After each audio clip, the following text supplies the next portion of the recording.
everyone, Cat Demon 43 and back with the final episode of the letter. Now, it's been 2 weeks since I posted my last video, but that was also because I've had an abundance of work hours.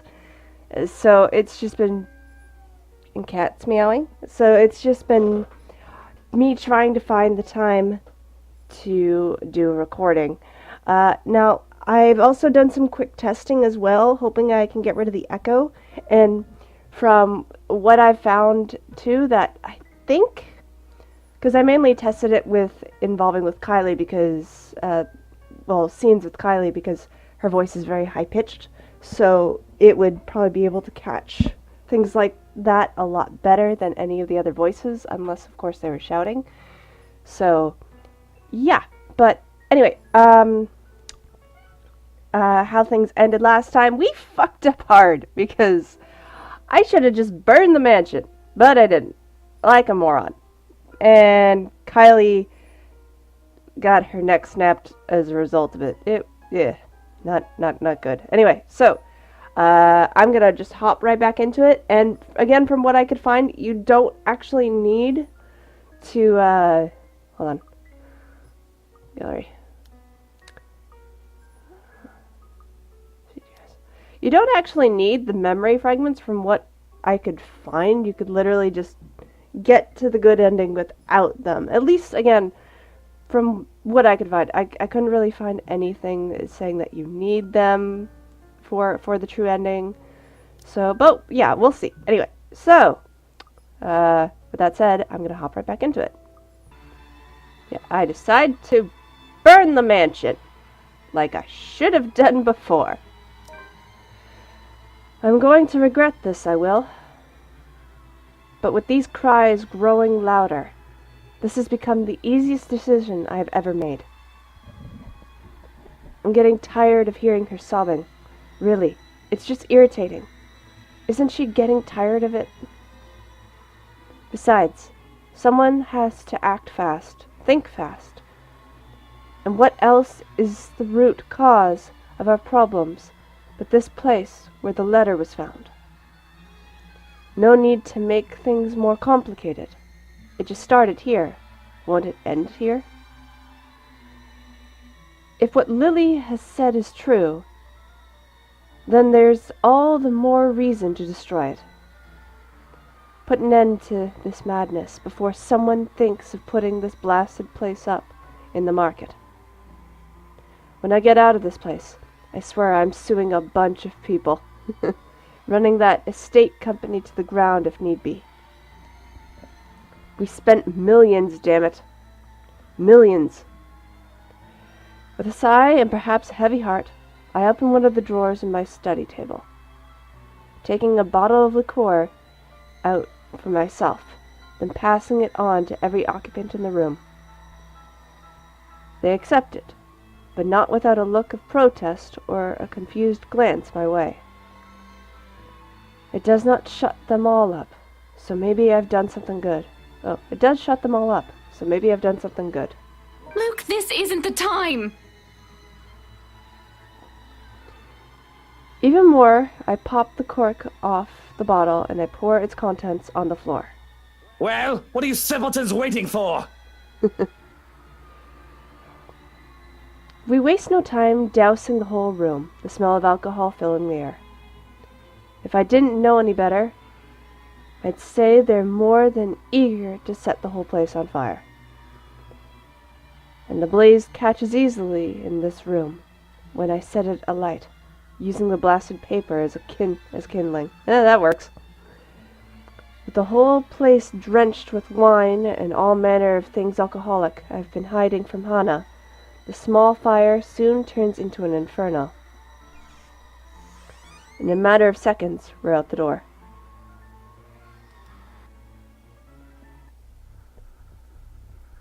Ooh. It doesn't exactly lead where I'm hoping it will. Although, ending up in the kitchen does give us more reason to play a bunch of, like a bunch of pyromaniacs. Fishing the core stalks from the cupboards, we also do the same thing we've done in the study.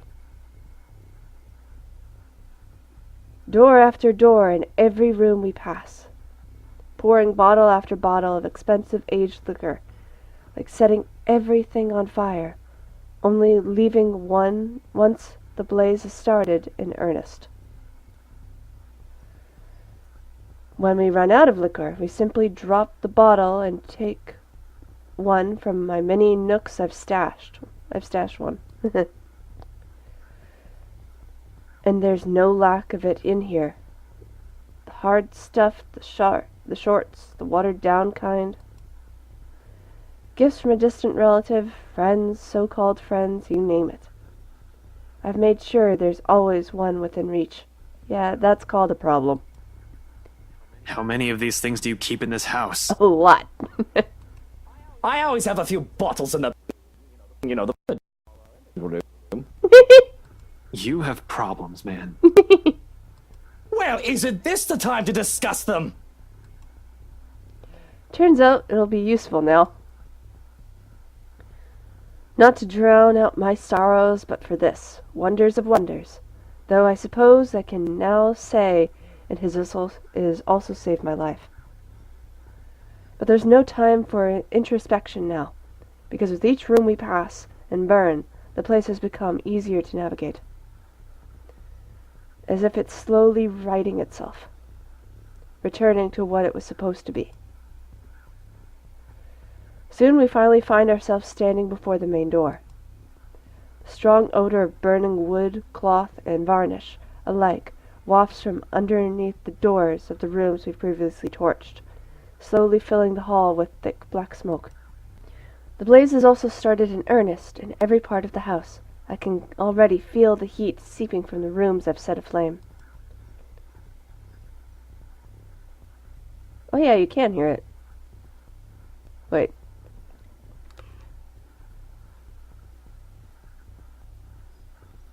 Okay, that's either shuffling about or that's actually the fire. It's one or the other. I'm not sure. In a matter of minutes, flames will engulf the whole house.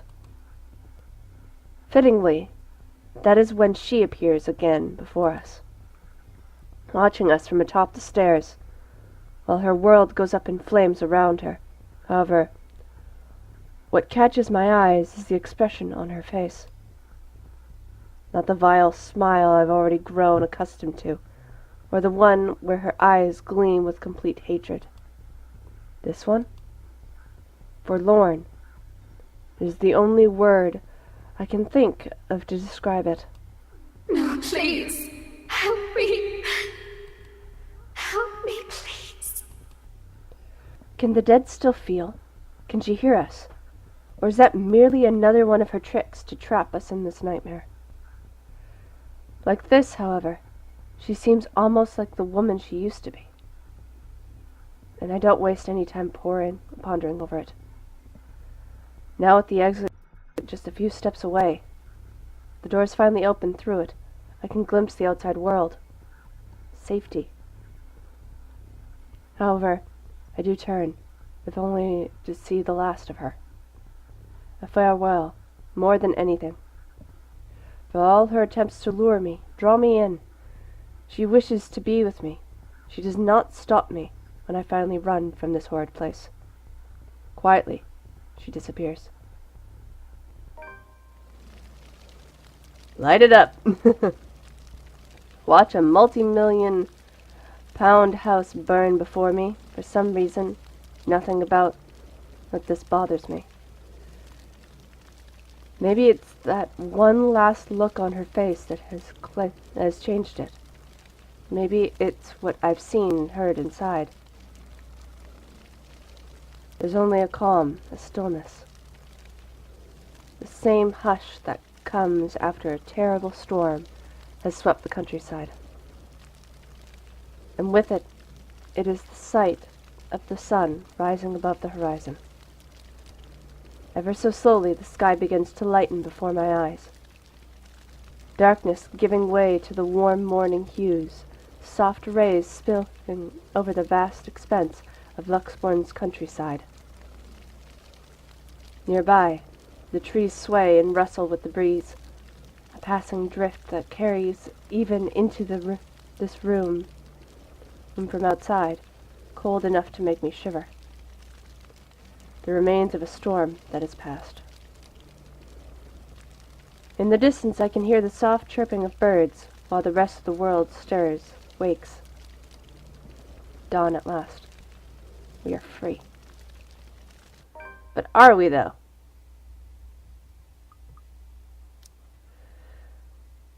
Because I'm not 100% sure. Because I think this is the right ending. But again, I mean, I could be wrong. Okay. Despite initial protests, Luke agreed with Isabella Santos. He began dousing the place with alcohol and setting it on fire. Sure enough, as flames slowly engulfed the place, it turned to its original state, freeing them outside. Outside, at the firelight of dawn, the mansion burned to the ground before their eyes. It's over. Well, we'll see. Epilogue. Okay. Right. Like the flames that engulfed the mansion that night, whispers quickly spread across Luxmorn City after the incident. Officers who investigated it have simply deemed it as an unfortunate accident. Regardless of truth, Luke Wright files criminal charges against Brio Realty Corporation after, for undisclosed reasons to the public, forcing the latter to declare bankruptcy. A move that has merely stoked the rumors further. But for those who still believe in the stories of the old and those who know the truth, it is but a testament of the curse and the secrets of the Ermengarde mansion that is hidden for centuries. If there will come a time those will finally be revealed, only the ashes of the now-ruined mansion know. However, on nights when the wind howls and thunder booms across the sky, some claim still hearing voices where it once stood. Ah, shit. Okay, I think I do need to do it. Alright.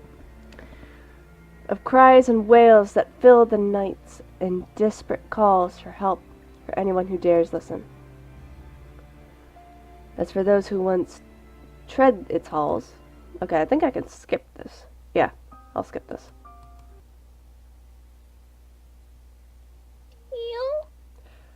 Where are you, Teal? Shit! Okay.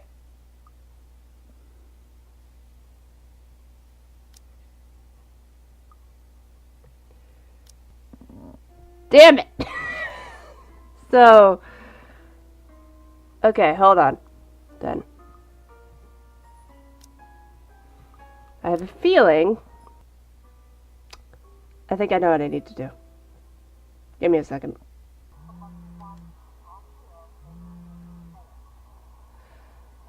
A cheerful voice with a tinge of hesitance greets me when I answer this phone call. Hey there! How are you feeling? Good morning, Becca. I just want to check on you. I heard the news. How are you doing? It's as if her question has opened a dam of emotions I've been keeping at bay. Becca. Rose, she... Shh. It's okay. I know. I'm sorry. I know how much she means to you. No, you don't understand! This is what I've been telling you guys! What you've been telling... All right. Tell you what. Why don't we eat dinner together today? I heard the diner near your office is serving your favorite today. My treat? Sure. Let's see how this goes. Perhaps it's better to talk to Becca about this in person. Not over the phone. And when I'm calm. It's not too late. She might still listen to responsible explanation. Okay. I'll meet you after school. So long as you don't make me pay, okay? I've already treated you to free food the other day. You know I'm not like that. If there's anyone who should be complaining here, it's me. But promise me you'll stay safe, all right? What's gotten into you? I don't think that's necessary, considering I'll be at school the whole day. I'll wait for you here, understood? Promise me. If something bad happens, you'll run and...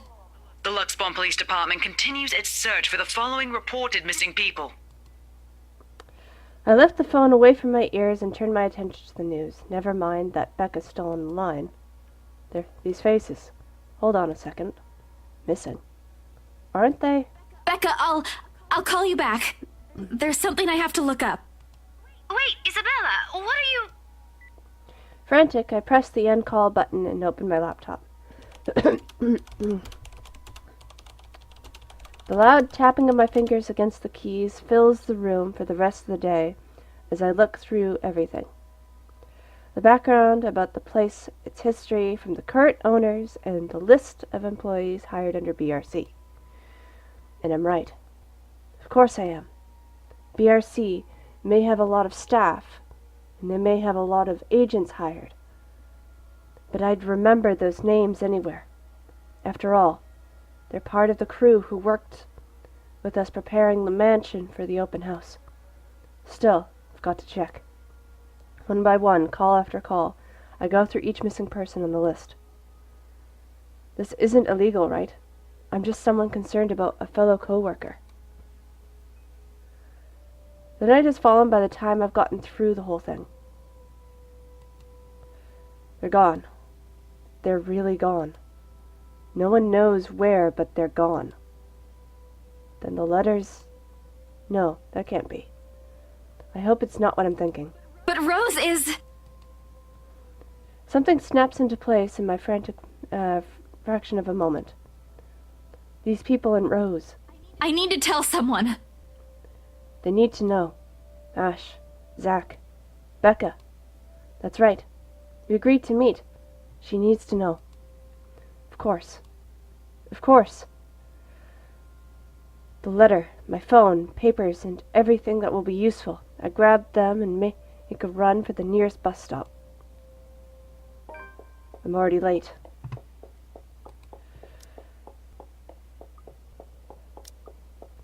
Okay. Isabella Santos holed herself in her apartment for the whole day after devastating news of her mentor's death. More disappearances were reported that morning. For the most of them faces she was familiar with. After talking to Rebecca Gale, she agreed to meet with them for dinner, but... Yeah. I'm already late. Becca must be really annoyed at me. But maybe if I use the subway, I can still get to her before her patience snaps. As I run, I bring my phone up to my ear, her number already being dialed. Each ring in sync with the quick taps of my foot against the pavement, the sound taking away the edge from the agonizing wait. She's not answering. Oh, shit. I turn to the nearest shortcut I know, a small street Becca has warned me to never take before. God. No lights, no other pedestrians passing by at this time of night. It's dangerous. But now, I have to. If I want to fix this, I have to get to her. Reaching the crosswalk at the end of the short avenue is a relief. A little more, and I'll be at the station once I get to the other side of the street. My fingers fly over the keypad again to another attempt to call her. 5 seconds still till the signs change. Please answer. 4 seconds. Becca's still not picking up. 3. I redial her number for the 3rd time. 2. Why is it counting down? Please. Please, I beg of you. 1. My feet are already moving. And finally it connects. Shit. The world grinds to a halt. And when I look up, she's there. Oh, that's so nope. That's so kinds of nope. with a misshapen face, tattered clothes, and unsightly gait. Her voice reaches out to me again, calling like every other time. Whispering, whispering, and whispering, drowning my ears in endless pleas and cries, gripping me with words I couldn't even begin to understand. There are shadows pulling at the edges of my vision, and the terror her presence brings wounds itself tighter on my legs this time, pinning me to the ground. No! Enough! How can I possibly help you? I couldn't even help myself. Or the people I dragged into this! She smiles, her lips contorting into something menacing.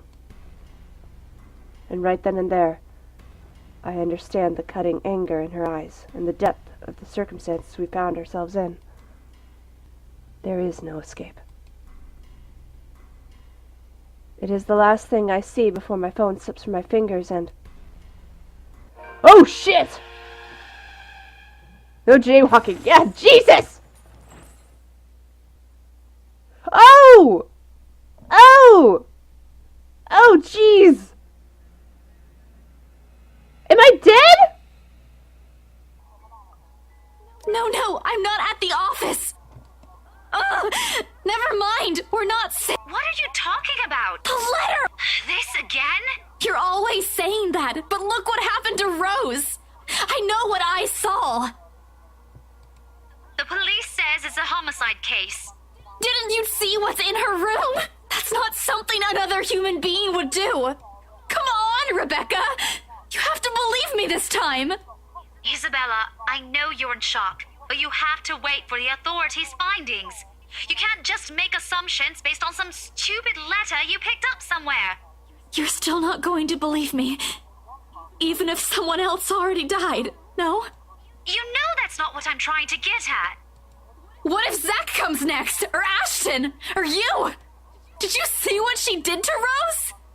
We're all completely powerless against her, and you still won't listen! Isabella, enough already. Where are you anyway? At home? Of course you're at home. I'm coming over. Forget it. The same. They're all the same no matter how much you warn them. Let the phone slide off from my grip and turn my attention to the news.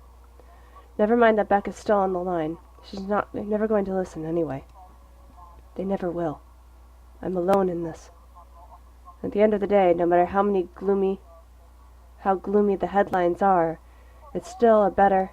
The Luxbon Police Department continues its search for the following reported missing people.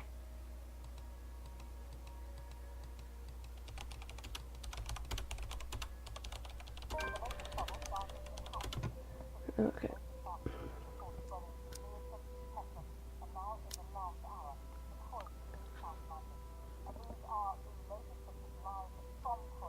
Isabella Santos holed herself up in the apartment for the whole day after the devastating news of her mentor's death.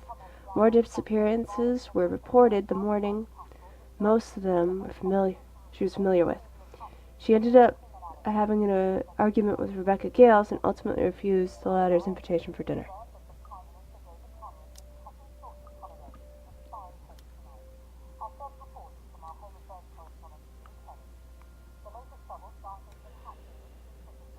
Okay.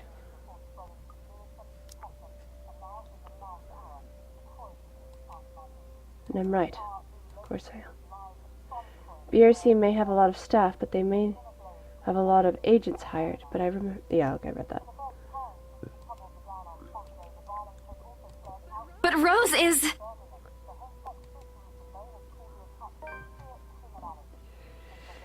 Free hugs! Oh, God. Okay. I couldn't help but laugh. When Becca says she's going to do something, you can be sure she'll do it. You didn't have to come over, you know. You have classes tomorrow, don't you? And I'm sorry, okay? I didn't mean to yell. I just didn't want what happened to Rose to happen to you, Zach and Ashton. I wouldn't forgive myself. I think I figured out something too. Listen. Rebecca, sorry. I need to answer that. I've skipped work today. Rose is gone and my boss is probably beyond furious. No doubt that's him calling. She didn't budge. She doesn't budge. Oh god. Is she still angry? The phone's still ringing in the background. Rebecca? What's gotten into you?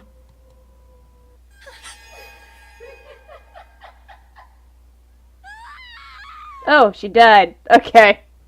Oh! You've unlocked a memory fragment. Oh. Up. Memory fragment. Okay. So, looks like I'm gotta do more of this.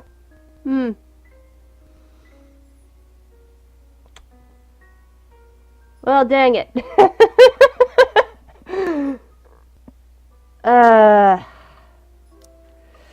Well, if I want to see what the true ending is, looks like I gotta do a bit more. Shit. Oh well. Anyway, guys, I'm gonna end it here. Yeah, not over just yet. Well, anyway, guys, this is Cat Demon 43, and I guess I will see you when I've collected all the memory fragments. I guess I'm just gonna have to try and figure out how to go about it, like what the proper way is and stuff like that. So, yeah. Anyway, guys, this is Cat Demon 43, and I hope you all have a wonderful night, day, week, whenever. I'll see you all next time. Bye! This is a rather short video, but yeah, what can you do?